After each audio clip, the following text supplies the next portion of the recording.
الرجيم بسم الله الرحمن الرحيم الحمد لله رب العالمين والصلاة والسلام على أشرف الأنبياء والمرسلين وعلى آله وصحبه أجمعين. اللهم افتح علينا حكمتك وانشر علينا من خزائن رحمتك يا أرحم الراحمين. قال رب اشرح لي صدري ويسر لي أمري واحلل عقدة من لساني يفقهوا قولي. سبحانك لا علم لنا إلا ما علمتنا إنك أنت العليم الحكيم. وصلى الله على خير خلقه سيدنا مولانا محمد النبي وعلى آله وصحبه أجمعين. الفاتحة. أعوذ بالله من الشيطان الرجيم. بسم الله.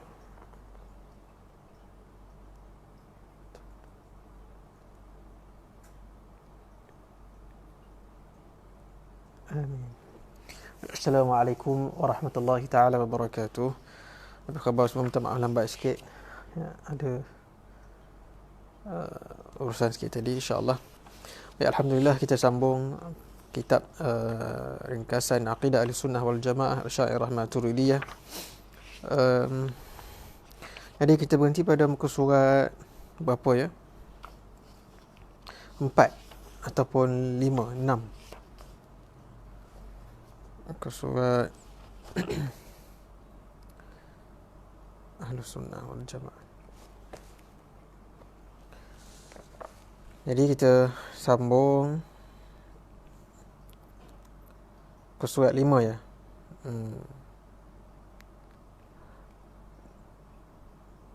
Jadi pengertian Ahlussunnah wal Jamaah. Idza utlaqa Ahlussunnah wal Jamaah, ya, kita tak baca dululah. Kita terus ke kitab akidah dan lewat sikit. Ya, jadi pelita penuntut kita baca besoklah insya-Allah. Ya, jadi kita baca terus kitab tauhid, ringkasan akidah Ahlussunnah wal Jamaah, ya.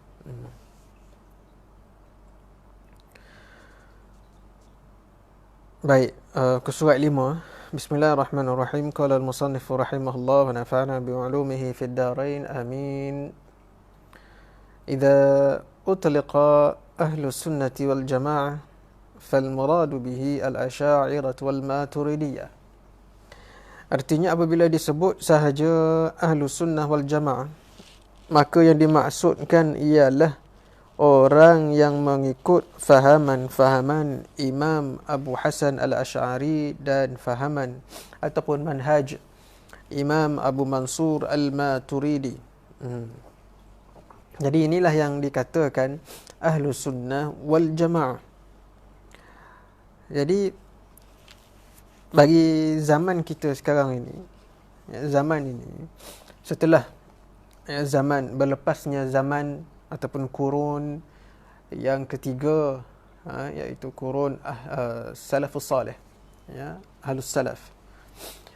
Jadi bermula daripada awal ataupun hujung 300 Hijrah masuk pada 400 Hijrah, maka di situ bermulanya, ya, susunan yang disusun secara lengkap, hampir lengkap mengenai akidah tauhid yang disusunkan oleh Imam Abu Hasan al-Asy'ari dan Imam Abu Mansur al-Maturidi, sebagaimana penyusunan dalam bidang fiqh oleh imam-imam mazhab, ya, dan juga penyusunan dalam bidang tasawuf oleh imam-imam ulama tasawuf. Jadi akidah ini pun juga susunan yang disusun oleh ulama yang diambil daripada Al-Quran dan As-Sunnah. Ya, tidak lari daripada i'tiqad Nabi sallallahu alaihi wasallam, ya, tidak lari daripada i'tiqad para sahabat, cuma hanya menyusun sahaja dan menambah sedikit perbahasan-perbahasan agar kita mudah faham tentang akidah, agar kita mudah faham tentang apa itu pengajian ilmu tauhid, supaya kita dapat maklumat ataupun ilmu yang sahih, yang benar, di mana untuk bawa kita mengenal ma'rifatullah, mengenal Allah Subhanahu wa taala. Kerana apa? Kerana bermula di awal zaman dulu pun sudahnya berlaku kesalahan dalam menggunakan akal, ya, salah berfikir, salah menetapkan hukum hakam dari sudut akidah. Ya, bagaimana dulu ada puak Khawarij, bagaimana ada Syiah dan sebagainya. Lalu bila timbul begitu, Mu'tazilah dan sebagainya. Jadi bila timbul begitu, masalah yang timbul kerana apa? Kerana kefahaman yang tidak mengikut faham Nabi sallallahu alaihi wasallam dan juga faham para sahabat dan juga faham tabi' pengikut-pengikut, ya, sahabat dan sebagainya. Jadi bila salah faham itu, maka ulama-ulama yang mana ilmu mereka itu yang diambil, ya, daripada sahabat-sahabat yang besar-besar, sahabat-sahabat yang alim-alim, ya, lalu disambungkan warisan itu kepada, ya, golongan-golongan selepas mereka. Jadi ada golongan yang menyalahi majoriti ulama ataupun golongan yang menyalahi sahabat, sebagaimana puak Khawarij, yang menentang, ya, umat Islam waktu itu. Sebahagiannya itu menghalalkan, ya, darah-darah umat Islam yang tak ikut fahaman mereka. Ini bertentangan dengan ajaran Nabi SAW dan juga bertentangan dengan sahabat. Lalu yang mana ilmu mereka itu yang mengikut para sahabat, yang mengikut para nabi dengan sebenar-benar, ikut fahamnya itu, bukannya faham sendiri, ya, bukannya baca-baca kemudian faham sendiri, ikut akal sendiri, sehingga, ya, menghalalkan darah umat Islam, mengkafirkan orang yang bersyahadah. Itu semuanya menyalahi Ahlus Sunnah wal Jamaah. Kemudian timbul pula Syiah dan sebagainya, yang mana, ya, fahaman-fahaman itu menyalahi Ahlus Sunnah wal Jamaah. Jadi kemudian timbul pula Mu'tazilahnya, Qadariyahnya, Jabariyahnya, banyak fahaman-fahaman akidah yang mana mereka ini salah faham tentang dalil. Mereka bukan tak gunakan Quran, mereka bukan menafikan Quran, mereka bukan menafikan hadis Nabi SAW. Mereka pun rujuk Al-Quran, mereka pun rujuk kepada hadis-hadis Nabi SAW. Tetapi faham mereka itu tidak mengikut faham yang sebenar, walaupun menggunakan ayat Al-Quran itu sendiri. Tapi faham itu tak ikut yang sepatutnya. Kan? Jadi itu yang menjadi masalah akidah pada hari ini, yang timbul pada hari ini, macam Syiah, macam Khawarij, macam Mu'tazilah, kemudian ada lagi fahaman-fahaman Mujassimah dan sebagainya. Itu semua kerana faham sendirilah tu. Jadi zahirnya, luarannya nampak mereka kata kami ikut Ahlus Sunnah wal Jamaah, kami kembali balik kepada Quran dan Sunnah. Tapi bila kita periksa tengok, menyalahi apa yang dipegang oleh majoriti ulama zaman sekarang ini. Kerana Nabi SAW bersabda, la tajtami'u ummati 'ala ad-dalalah, tidak akan berhimpun umatku di dalam kesesatan. Jadi semenjak daripada zaman itu, kurun keempat, ulama-ulama umat Islam pada kurun itu satu dunia, sehinggalah sekarang ini 1400 lebih hijrah, majoritinya berakidahkan ataupun mengikut cara susunan yang disusun oleh Imam Abu Hasan Al-Asy'ari dan Imam Abu Mansur Al-Maturidi. Mereka inilah yang diangkat oleh Allah Subhanahu wa taala untuk menyusun ilmu tauhid. Jadi macam mana kita nak kenal? Nak kenal kena menuntut ilmu lah. Mana yang betul, mana yang salah, kena menuntut ilmu. Kalau kita pergi katakan pada puak contoh golongan Syiah, mereka kata dia betul, Tapi bila kita periksa balik, adakah Syiah itu golongan majoriti semenjak daripada kurun ketiga? Adakah mereka itu majoriti? Tidak. Majoriti umat Islam di dunia, jalan yang mereka ikut itu. Ya. Ataupun mereka yang berfahaman Mu'tazilah, adakah mereka majoriti umat Islam dunia ini? Pun tidak. Ataupun mereka yang berfahaman, ada yang berfahaman Allah Ta'ala duduk atas langit, ya, menetap duduk atas langit, adakah ini fahaman majoriti? Pun tidak. Jadi kita tak boleh ikut walaupun mereka menggunakan Quran, menggunakan hadis, tapi fahamnya itu tak tepat, tak ikut dengan yang benar.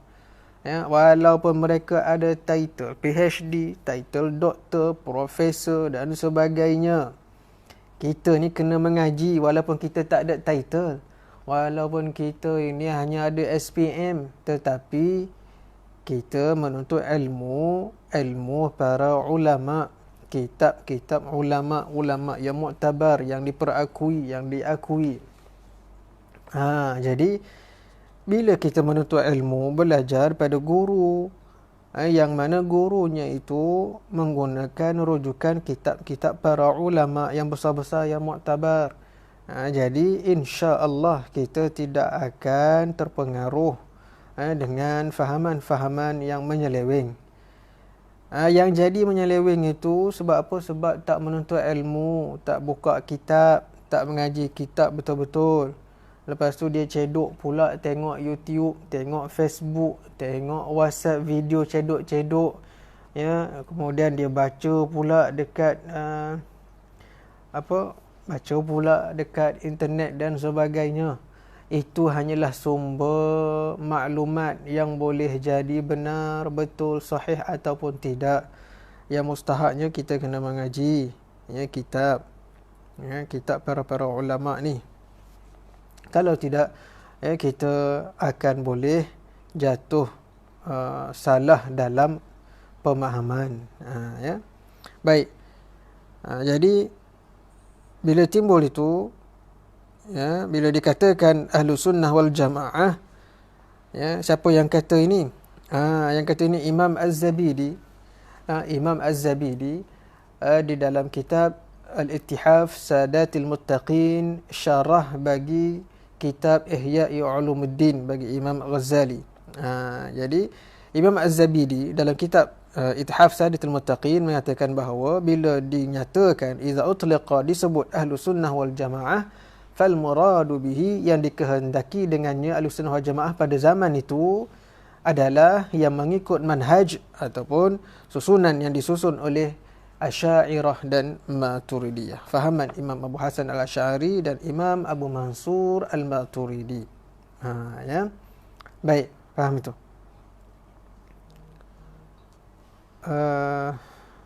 Baik, kita sambung penyusun akidah Ahlussunnah wal Jamaah. Yang pertama ialah Imam Abu Hasan Al-Asy'ari radhiyallahu anhu, ialah Abu Hasan Ali bin Ismail bin Abi Bashar Ishaq bin Salim bin Ismail bin Abdullah bin Musa bin Bilal bin Abi Burdah bin Abi Musa Al-Asy'ari As-Sahabi, berketurunan sahabat yang mulia iaitu Sayyidina Abdullah bin Qais Abu Musa Al-Asy'ari radhiyallahu anhu. Dilahirkan di Basrah pada tahun 260 Hijrah, wafat pada tahun 324 Hijrah. Jadi sempat hidup dalam 300 tahun yang pertama. Baik. Kemudian pemimpin agung di dalam ilmu tauhid, pernah menjadi ulama besar dari golongan Mu'tazilah serta mempertahankannya. Sebelum Imam Abu Hasan Al-Asy'ari menyusun akidah Ahlussunnah wal Jamaah dengan sifat-sifat wajib bagi Allah, sifat mustahil bagi Allah, hukum akal, hukum adat dan sebagainya, beliau ini berfahaman Mu'tazilah selama 40 tahun. Faham Mu'tazilah ni besar jugalah waktu itu. Namun ada beberapa perkara di dalam faham Mu'tazilah itu tidak selari dengan fahaman Ahlus Sunnah wal Jamaah.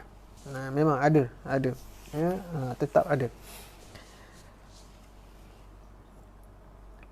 Dengan berguru kepada Abi Ali Al-Jubai. Berguru pada Abi Ali Al-Jubai. Dikatakan Abi Ali Al-Jubai ini adalah saudara ataupun sepupu itulah. Ya, kemudian beliau meninggalkan fahaman tersebut dan menentangnya, lalu menyusun fahaman Ahli Sunnah wal Jamaah. Jadi ada kisah kenapa Imam Abu Hasan Al-Asy'ari meninggalkan faham Mu'tazilah. Ya, kisah dia biasalah kita dengar di mana Imam Abu Hasan Al-Asy'ari bertanyakan soalan kepada gurunya itu Abi Ali Al-Jubai. Dalam itu pertanyaan itu ada 3 pertanyaan itu.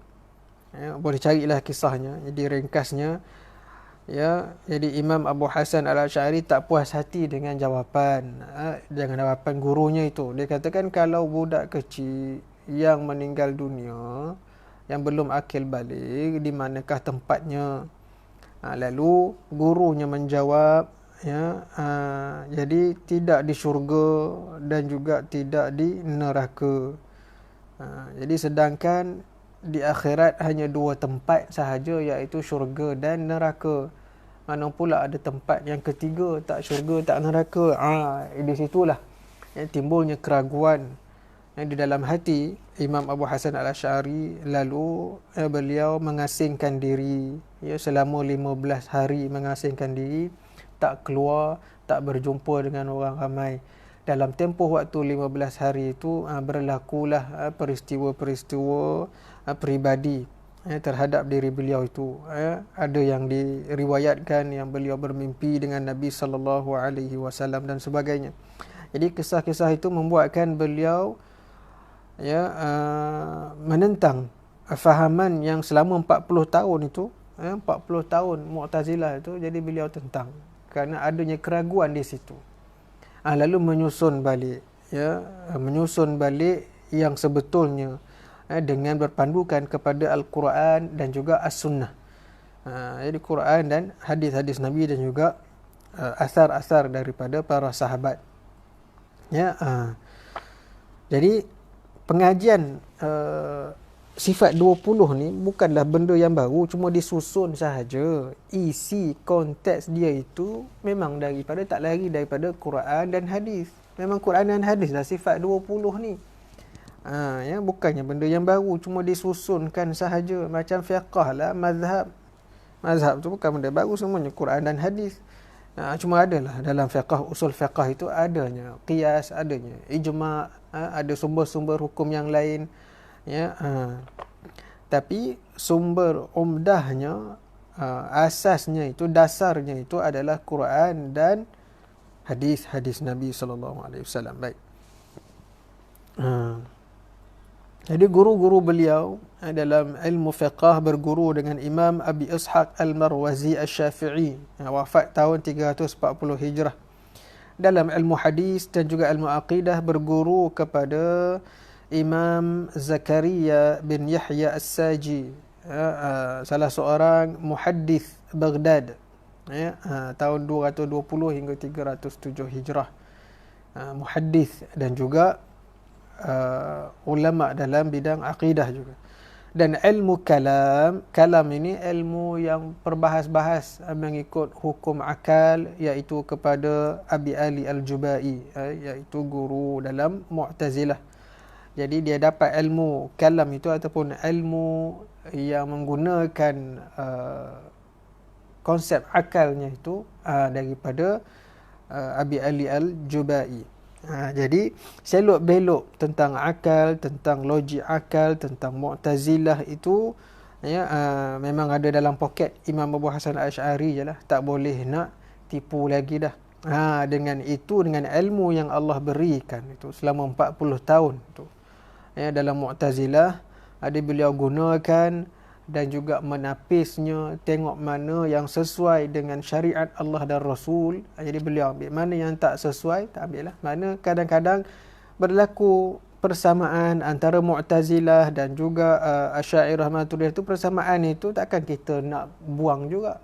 kalau persamaan itu lulus dari sudut syariat Allah dan Rasul, maka samalah. Buat macam mana? Walaupun Mu'tazilah faham begitu, kita pun faham begini, sama, tapi kedua-duanya ini tidak bertentangan dengan syariat Allah dan Rasul, maka kita terimalah. Tak boleh pula kata bila kita nak buang itu tolak terus. Apa sahaja yang sama dengan Mu'tazilah, tak boleh. Kita mesti kena lain daripada Mu'tazilah. Contoh, tapi kalau ada yang sama, kebetulan sama, ya, kerana Mu'tazilah pun belum kafir lagi. Mu'tazilah belum jatuh kafir, cuma akidahnya itu fasik ataupun bid'ah. Ada tercela di situ. Ada kelukaan di situ. Jadi kalau yang sama tu samalah.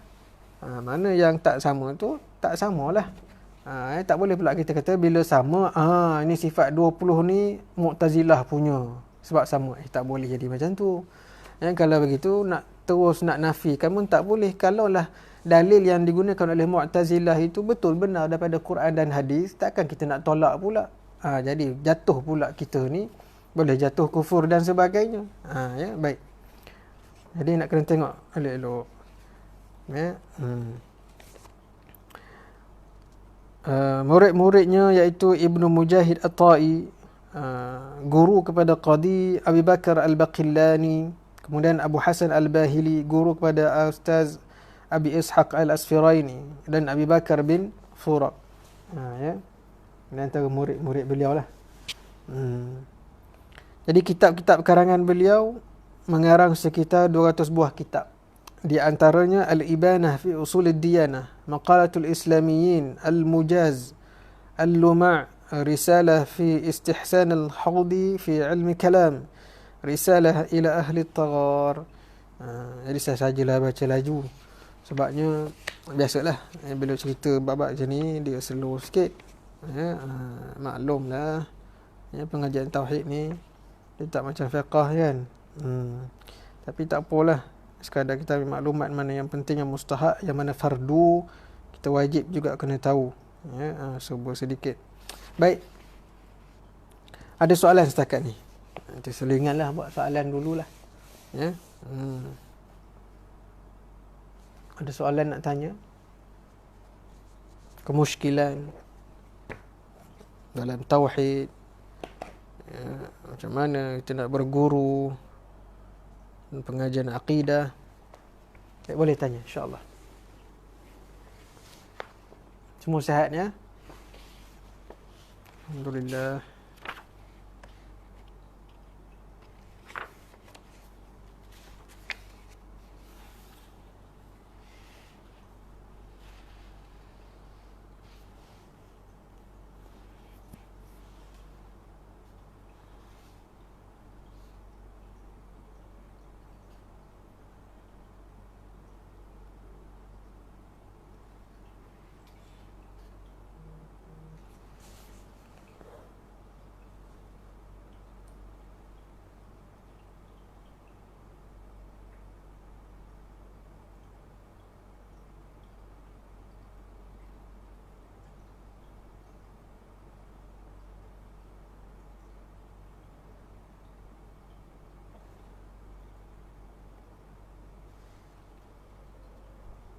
Ada yang nak bertanya?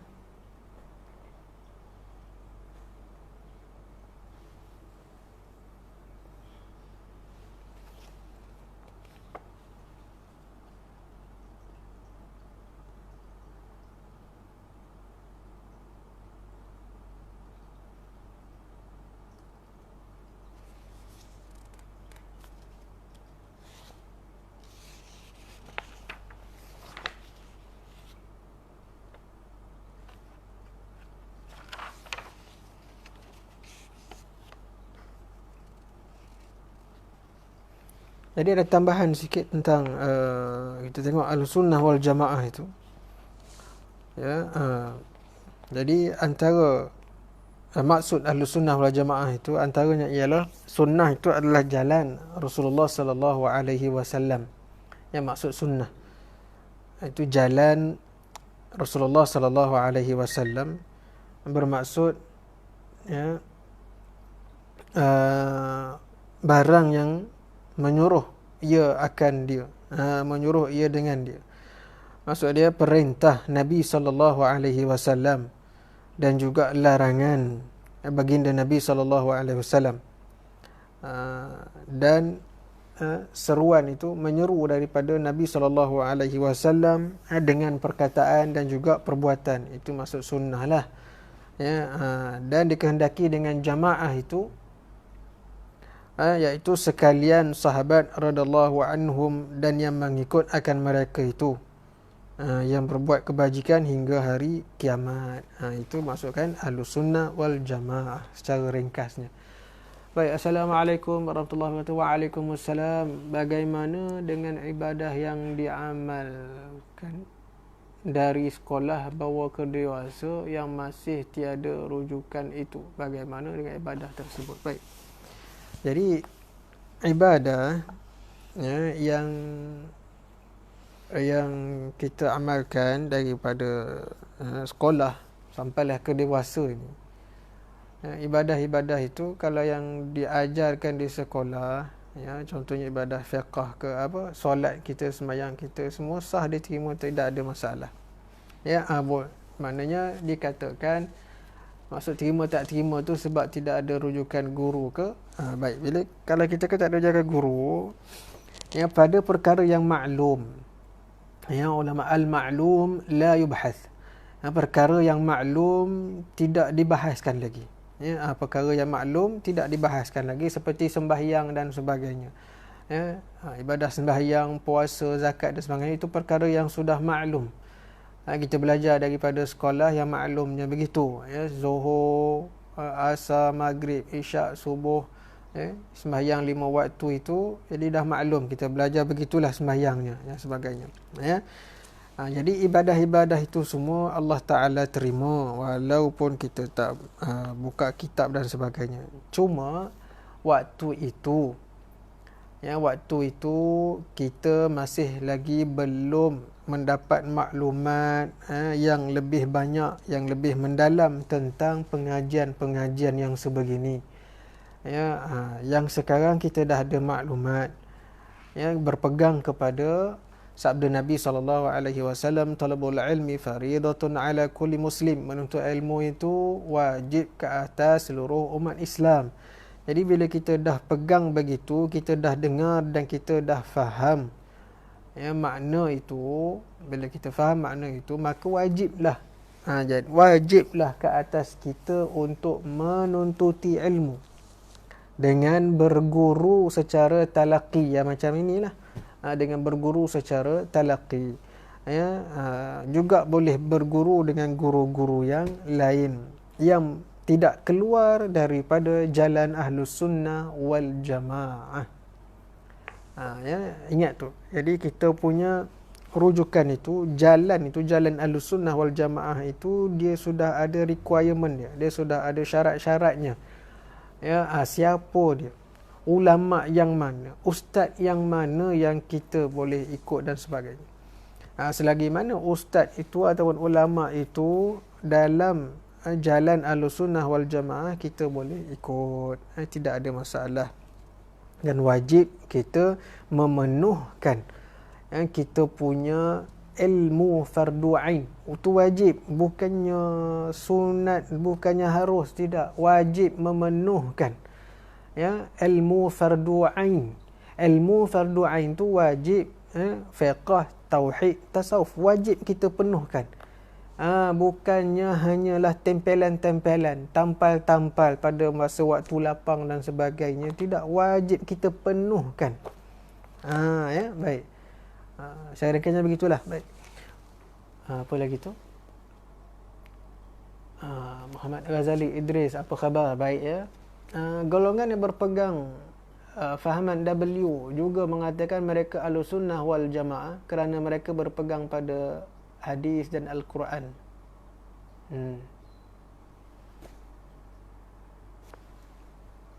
Baik.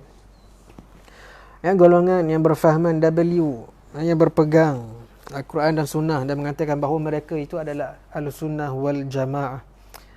Jadi klaim ini semua boleh claim lah, semua boleh dakwa. kan. Mereka mendakwa mereka adalah Ahlussunnah wal Jamaah. Namun kita kena tengok, bukan waktu sekarang, kita kena tengok keseluruhan. Kalau kita tanyakan pada mereka, baik, kalau kamu mengatakan mengaku bahawa Ahlussunnah wal Jamaah, siapakah rujukan kamu? Kalau dia kata semata-mata Quran dan hadis, jadi bagaimana kamu sampai dan dapat kepada Quran dan hadis itu? Adakah kamu sendiri menerima Quran dan hadis itu tanpa perantara manusia? Tidak mungkin sesekali. Kamu menerima Quran dan hadis itu melalui perantara manusia, iaitu alim ulama, yang mereka itu mengambil daripada guru mereka sampai pada sahabat, sampai pada Nabi. Jadi tak masuk akal kalau mereka kata kita kembali balik pada Quran dan sunnah tanpa mengambil kalam ulama. Itu bertentangan, itu dah tanaqud, contradiction. Itu dah berlawanan, bersalahan, dah bertentangan itu. Apa yang kita dapat sekarang ini bukannya direct daripada Allah Ta'ala. Kita dapat hari ini, kita boleh faham Quran dan hadis melalui alim ulama. Jadi alim ulama inilah yang kita nak bahaskan. Yang dikatakan al-ulama warathatul anbiya. Ulama itu pewaris Nabi. Yang mana yang kamu pegang? Kalau dalam bidang akidah, kamu berpegang fahaman itu, adakah fahaman itu pada fahaman majoriti ulama satu dunia semenjak daripada zaman sahabat sampai kepada hari ini? Adakah itu fahaman yang majoritinya? Yang kamu dakwa itu faham Ahlussunnah wal Jamaah. Sedangkan Jamaah itu adalah jalan yang diikut oleh para sahabat, kemudian diteruskan. Yang kamu pada hari ini menyatakan beberapa fahaman-fahaman dalam akidah yang mana bertentangan dengan fahaman sahabat dan juga majoriti ulama dunia. Satu dunia, bukan zaman sekarang ni. Kita nak cerita tentang bermulanya zaman Nabi SAW berterusan kesinambungan sampai sekarang. Umat Islam, ulama-ulama Islam, mereka dalam akidah mereka itu mengikut akidah imam ataupun ulama yang mana satu. Jadi kita tengoklah ulama-ulama dunia, contoh Al-Imam Ghazali, Al-Imam Nawawi, Al-Imam Ibn Hajar Asqalani, Al-Imam Ibn Hajar Al-Haytami, Al-Imam Suyuti, imam hadis sekalipun, al-muhaddithin dan sebagainya, majoriti mereka kalau dalam bab akidah sudah tentu sama ada Asy'ariyah ataupun Maturidiyah. Yang kamu nak menolak Asy'ariyah dan Maturidiyah, susunan manhaj Asy'ariyah dan Maturidiyah itu, kamu ikut siapa? Jadi nak dakwa-dakwalah, tapi bila kita bawa semua sekali itu, bawa naik, kita bongkarkan, jadi barulah kita boleh nampak kebenaran itu. Satu soalan yang tak patut ditanya, adakah contoh kalau orang tanya, habis tu imam-imam mazhab dia Asy'ariyah dan Maturidiyah ke bukan? Kan, imam mazhab Imam Syafi'i itu Asy'ariyah ke? Itu soalan orang yang nampak macam pandai tapi tak pandai. Soalan itu tak patut timbul daripada orang yang ada title doktor ke PhD ke, orang mengaji besar-besar. Tak patut timbul. Kita pun tak patut timbul begitu. Imam Syafi'i itu Asy'ariyah ke? Sudah tentulah bukan. Kerana Imam Abu Hasan Al-Asy'ari hidup tahun berapa? Yang kamu tanya ni, tanya untuk apa? Adakah untuk menyerlahkan ketidakpandaian diri sendiri? Contoh kan. Dah tahu dah Imam Abu Hasan Al-Asy'ari itu lahir 100 tahun selepas Imam Syafi'i, tanya lagi buat apa? Yang perlu ditanya, adakah akidah Asy'ariyah ini sama dengan akidah Imam Syafi'i, imam-imam mazhab? Ya, itu bolehlah ditanya. Ya, jadi memang samalah. Kalau kita tengok periksa dalam kitab-kitabnya, fahaman-fahamannya itu sama. Dengan imam-imam mazhab dan juga para sahabat dan sebagainya. Sama. Tidak ada yang berbeza, tidak ada yang lain pun. Takkan kamu nak kata Allah Ta'ala tak wujud? Takkan kamu nak kata Allah Ta'ala itu tidak bersifat dengan qidam, tidak bersifat dengan baqa, tak bersifat dengan mukhalafat alal hadis? Ya, kalau nak tolak sifat-sifat yang wajib itu, nak jatuh kufur, bolehlah. Jadi boleh nak tolak sifat 20 tu. Kalau nak jatuh kufur, bolehlah tolak. Jadi begitu perbahasannya. Sebuah ringkas begitulah. Ya. Jadi benda ni susah juga kalau kita bercakap banyak pun, kalau tetap juga mereka itu nak faham begitu, kita doakan sajalah. Kita doakan semoga mendapat kefahaman yang sebenar. Ya, sebab kita tak perlu goyah. Kita tak perlu was-was, kita tak perlu ada kekeliruan bila timbul mereka-mereka yang bercakap begitu. Kerana kita kena teruskan pengajian ini, jangan terhenti. Ya, satu persatu Allah Ta'ala akan bagi kefahaman. Satu persatu akan dibukakan. Habis kitab ini, kita akan jumpa pula kitab yang lain. Jadi ilmu yang dapat mengukuhkan lagi dengan ilmu yang ada sekarang, kitab-kitab yang banyak itu mengukuhkan lagi ilmu kita. Jangan terhenti. Kalau tak kita terhenti, kita goyah mulalah. Ya tak ya juga kan. Sifat 20 ni bukannya ada pada zaman Nabi. Timbul pula begitu. Memanglah tak ada zaman Nabi. Mazhab pun tak ada zaman Nabi. Nak cerita begitu sampai bila pun tak habis. Ya? Baik. Seterusnya, bagaimana kalau seseorang beriktikad yang rezeki yang diperolehinya disebabkan usahanya sendiri, adakah ibadahnya tetap diterima? Baik. Ibadahnya tetap diterima. Cuma dosanya itu, ya, tetap berdosa kerana iktikadnya. Ibadah-ibadah Allah terima. Cuma i'tiqadnya itu berdosa. Perlu bertaubat, beristighfar, mohon ampun dan perbetulkan kembali i'tiqadnya. Ya, kerana itu boleh jadi kadang-kadang kita jatuh jabariyah, kadang-kadang kita jatuh qadariyah. Ya, qadariyah ni dia anggap usaha dia, ya, yang berkesan, yang mendatangkan kesan rezeki atas usaha dia. Dia tak pandang bahawa Allah Ta'ala yang menggerakkan dia itu, yang menggerakkan, yang membuka jalan bagi rezekinya. Dia rasa dialah yang berusaha, dialah yang bangun pagi tak tidur malam, yang buat kerja tak berhenti-henti, penat, lelah, dialah semua, dia rasa begitu. Sedangkan Allah Ta'ala yang gerakkan dia, Allah Ta'ala yang bukakan jalan rezeki dia, dia tak nampak. Sebab itu kadang-kadang dia nak kongsi rezeki dengan orang pun susah. Kenapa? Kerana dia anggap susah, lelah dia itu yang cari rezeki. Tiba-tiba orang datang minta itu, minta ini, dia kata usahalah sendiri. Penat-penat orang usaha nak minta pula. Contoh. Ya.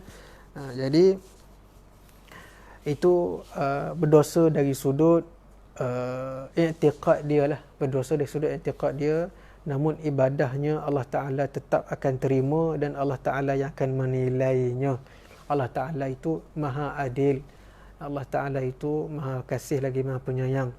Namun kesalahan-kesalahan itu tetap juga Allah akan nilai dan serahkan balik kepada Allah Ta'ala. Dan kita perlu menyampaikan dengan yang benar, membetulkan.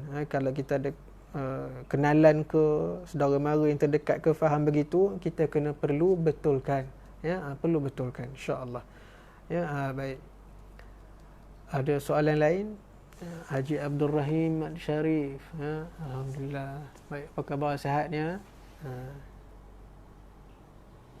Jelasnya Haji Osman tadi sihatnya? Alhamdulillah, baik. Ada yang lain nak bertanya?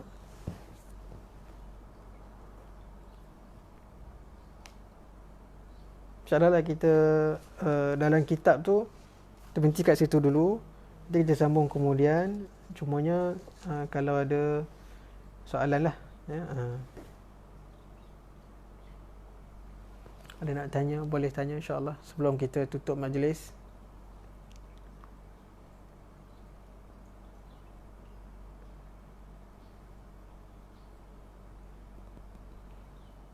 Faham, ya?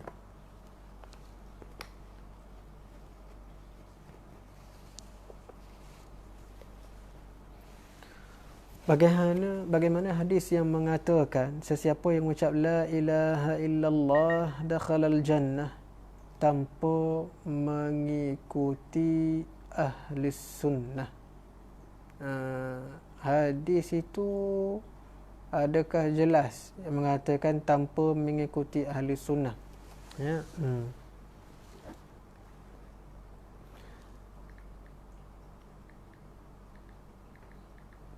Baik. Jadi hadis man qala la ilaha illallah ya dakhala al-jannah, maknanya siapa yang akhir hidupnya itu dengan kalimah la ilaha illallah ya maka akan masuk syurga. Benar. Itu adalah kalimah tauhid, kalimah thayyibah.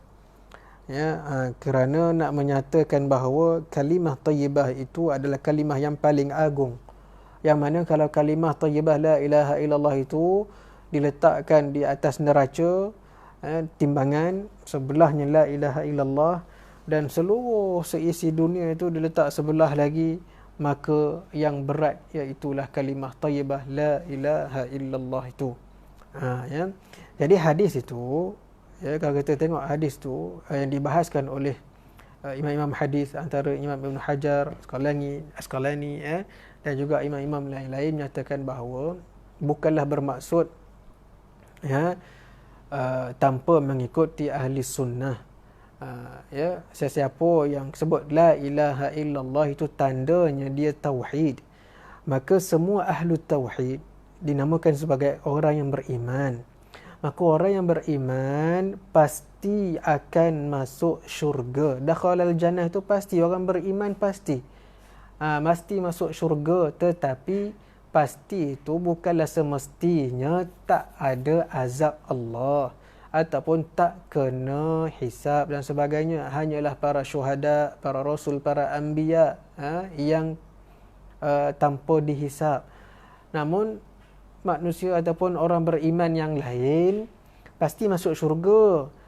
Tapi kalau ada dosa, salah silap, tetap akan ditimbang oleh Allah, dinilai oleh Allah, dihakimi oleh Allah Ta'ala. Maka jika sekiranya dosanya itu melebihi ataupun lebih berat daripada pahala, maka wa na'udzubillah akan dimasukkan ke dalam neraka Allah. Tetapi orang yang beriman ada tempohnya. Selesai azab ataupun selesai hukuman akan tetap masuk syurga. Kerana apa? Kerana adanya la ilaha illallah, maknanya adanya iman. Itu maksudnya, bukannya tanpa kita ahli sunnah wal jamaah, tidak. Maksud orang yang berpegang ataupun orang yang beriman yang ada kalimah la ilaha illallah itu pasti akan masuk syurga. Namun amalan-amalannya yang lain tetap akan dihakimi oleh Allah Ta'ala, tetap akan diadili, ditimbang dan sebagainya. Boleh faham ya? Masya Allah. Ustaz, kalau kita diijazahkan satu amalan tapi terasa berat untuk diamalkan, adakah perlu diteruskan atau berhenti dulu? Baik, kalau diijazahkan sesuatu amalan, tidak semestinya kita mesti jazakallah khair wa iyyakum, insya-Allah. Baik. Kalau kita diijazahkan, tak semestinya kita wajib mengamalkan itu. Tak wajib. Tak wajib kita mengamalkan apa yang diijazahkan. Melainkan kalau memang kita nak beramal, silalah. Kerana apa? Kerana ijazah itu bentuk keizinan, ada izin. Jadi seseorang guru itu ataupun ustaz itu dia mengijazahkan amalan sekian-sekian. Jadi kalau kita tak nak amal pun tak apa, tak ada masalah. Ya, bukan satu paksaan, bukan satu kemestian, tidak. Ya, terasa berat nak amal, tak apalah, holah dulu. Ya, sehingga kita mendapat orang kata apa maklumat ataupun apa sahaja yang membuatkan kita rasa yakin, terasa ringan untuk beramal, silalah amal. Kalau tak apa, tak ada masalah, tak amal pun.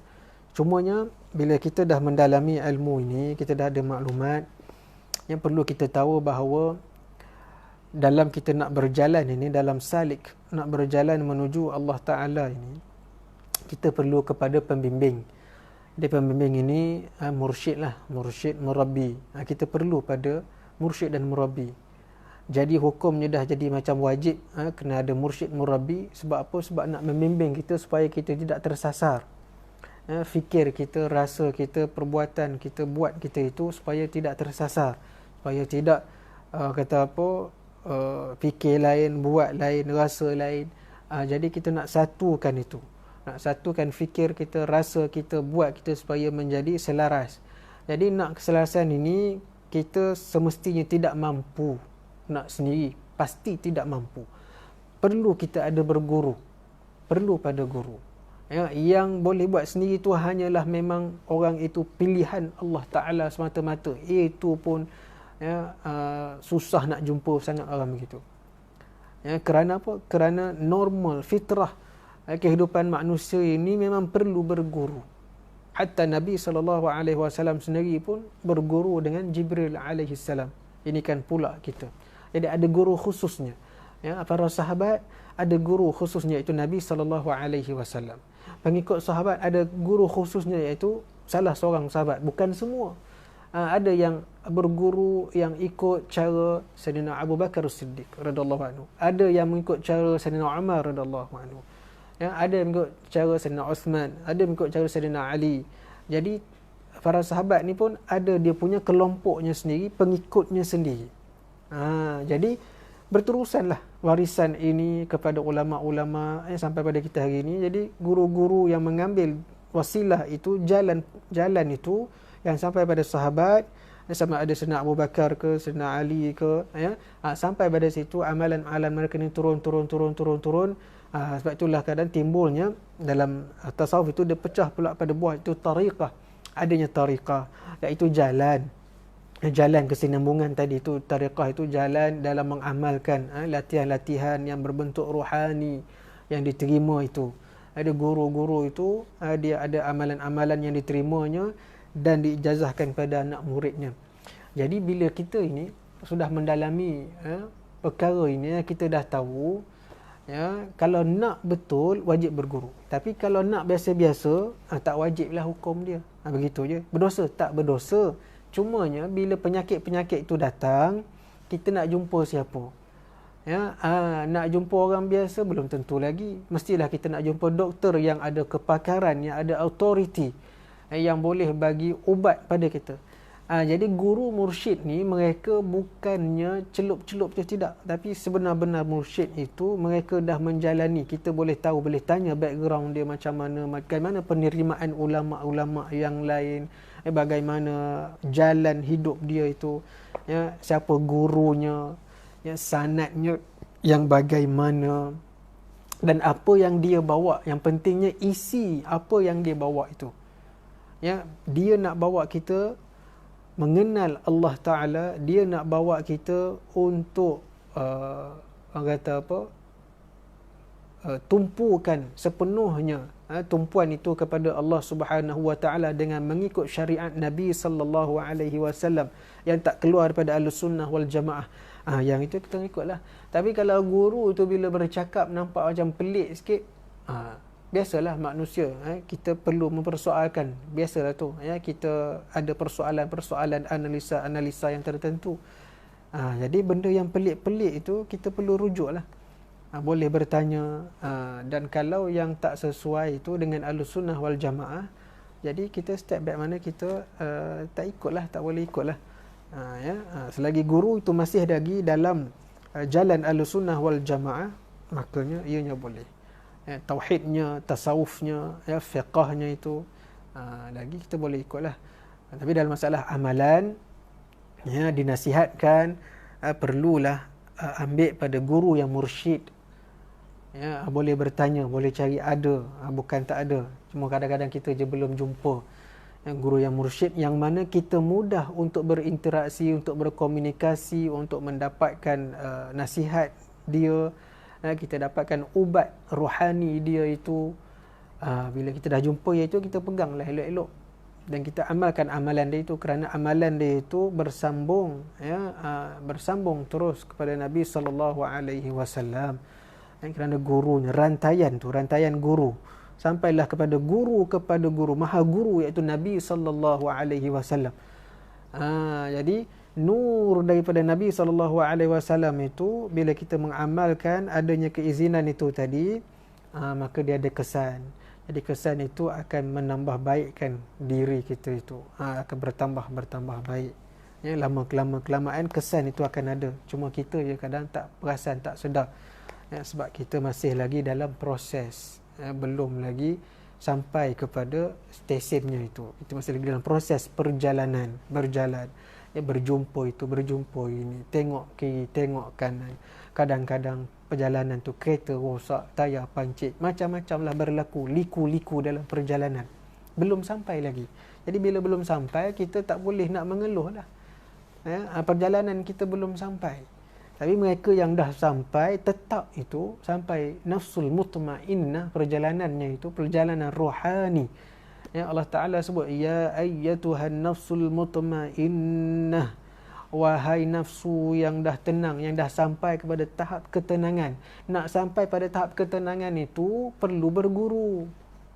Kalau tak, kita takkan tahu kita dah sampai ke tak sampai, kita tak tahu. Kadang-kadang tertipu juga dengan dunia, dengan nafsu, dengan syaitan dan sebagainya. Masih lagi tertipu bila tak ada guru itu, susahlah. Kadang-kadang kita beramal pun, tapi kesannya itu kadang-kadang dalam amalan itu adanya sifat-sifat yang terkeji, sifat-sifat mazmumah yang kita tak perasan, tak sedar. Itu perlunya kepada mursyid. Mursyid itu dia dah sampai, dia dah tahu selok belok jalan itu. Ya, dia tahu dah kat situ ada apa, kat sini ada apa, kalau begini apa nak buat, kalau begitu apa ubat dia. Itu gunanya mursyid dan murabbi di dalam as-suluku ilallah, dalam berjalan menuju kepada Allah Ta'ala dan juga yaumul akhirah. Baik, boleh ya? InsyaAllah. Ada soalan lain nak tanya?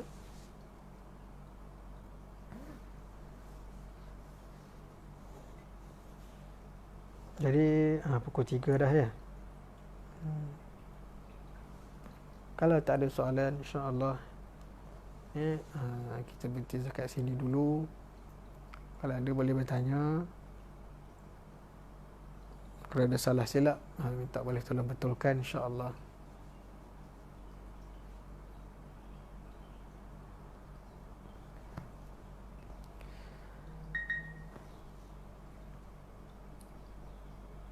Jadi malam ni insya-Allah di Masjid Lavender ada kelas ganti. Jadi saya menggantikan kelas kitab Muniatul Musalli, kitab bab solat, bab sembahyang.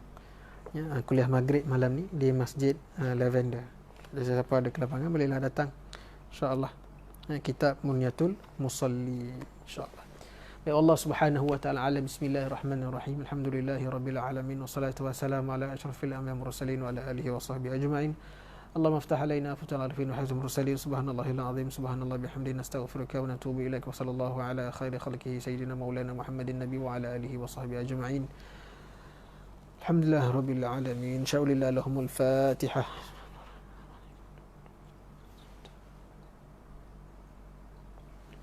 Baik, terima kasih semua. Assalamualaikum warahmatullahi taala wabarakatuh.